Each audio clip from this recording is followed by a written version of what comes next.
Hello friends, video பார்க்குறதுக்கு முன்னாடி சேனலில் சப்ஸ்கிரைப் பண்ணாதவங்க சப்ஸ்கிரைப் பண்ணி சப்போர்ட் பண்ணுங்கள். நம்ம விஜய் மல்லி ஸ்டோரியில் நம்ம மல்லி அந்த வீட்டை விட்டு வெளியே போகிறாங்களோ இல்லையோ, காலம் முழுக்க இந்த விஜயோடைய அடிமையாகவே இருக்காங்களோ என்னமோ தெரியல. அப்படி இருந்தால் கூட இருந்துட்டு போகட்டும், ஆனால் இந்த ராஜியை மட்டும் சும்மா விட்டுறக்கூடாது. அவங்களோட கையில் என்ன கிடைக்குதோ அதை அப்படி எடுத்து அப்போனா நல்லாயிருக்கும் அப்படின்னு நினைக்கிறவங்க இந்த வீடியோக்கு ஒரு லைக் கொடுங்க. ஏன்னா அவ்வளோ ஆதங்கமாக இருக்குது இந்த ராஜி மேலே. ஸோ எப்படி இருந்த குடும்பத்தை இந்த அளவுக்கு வந்து சின்ன பின்னமாக்கிட்டாங்களே அப்படின்னு நினைக்கும் போதே மனசெல்லாமே ரொம்பவே வந்து பதறுது.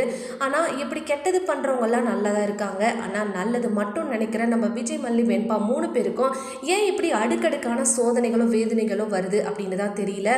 ஸோ இப்போ கூட பார்த்தீங்கன்னா கிடைச்ச சந்தர்ப்பத்தை தனக்கு சாதகமாக்கிக்கிட்டு இந்த ராஜி விஜய் கிட்ட இருந்து மல்லியை ரொம்ப தூரமாக வந்து கொண்டு போயிட்டாங்க. ஸோ வெண்பாவுடைய இந்த நிலைமைக்கு இந்த மல்லி தான் காரணம் அப்படின்னு சொல்லிட்டு இந்த ராஜி வேணா சொல்லலாம். அது எப்படி விஜய் சொல்லலாம் அப்படின்றத நம்மளுடைய கேள்வி. கொஞ்சம் விஜய் வந்து யோசிச்சு பார்த்தாங்க அப்படின்னா கண்டிப்பாக வந்து வெண்பாவுடைய நிலைமைக்கு நாம தான் காரணம் அப்படின்றது அவருக்கு புரிய வரும். ஏன்னா நம்ம வெண்பா குட்டி வீட்டுக்கு வந்ததோட விஜயும் மல்லியும் பிரிஞ்சு இருக்கிறத கண் கூட பார்த்துட்டு இருக்காங்க. ஏன் வந்து தன்னோட அப்பாவும் அம்மாவும் இப்படி இருக்காங்க, எதனால இவங்களுக்குள்ள இந்த பிரச்சனை அப்படின்ற மாதிரி பல கேள்விகள் பல குழப்பங்கள் அந்த குழந்தையோட மனசில் வந்ததுனால தான் அந்த குழந்தைக்கு ஃபிக்ஸ் வந்து இவ்வளோ சிவியராச்சு. அதை வந்து புரிஞ்சுக்காம இந்த விஜய் தேவையில்லாமல் நீ தான் என்னோட குழந்தைய கொண்டு போய் தொலைச்சி அந்த கடத்தல்காரங்க கிட்ட அவங்க வந்து மயக்க மருந்து கொடுத்து இந்த நிலைமைக்கு வந்து கொண்டு வந்துட்டாங்க அப்படின்ற மாதிரி இப்போ பயங்கரமான பேச்செல்லாம் வந்து திட்டும் நம்ம மல்லி வந்து திட்டிகிட்டு இருக்காங்க.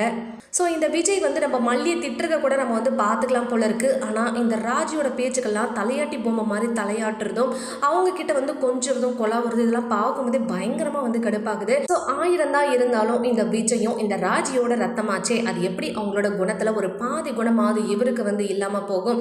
ஸோ எது எப்படியோ கண்டிப்பாக வந்து விஜய் மல்லி ஸ்டோரியை கெடுக்கிறதுல ஒரு முடிவாக வந்து இருக்காங்க இந்த ராஜி.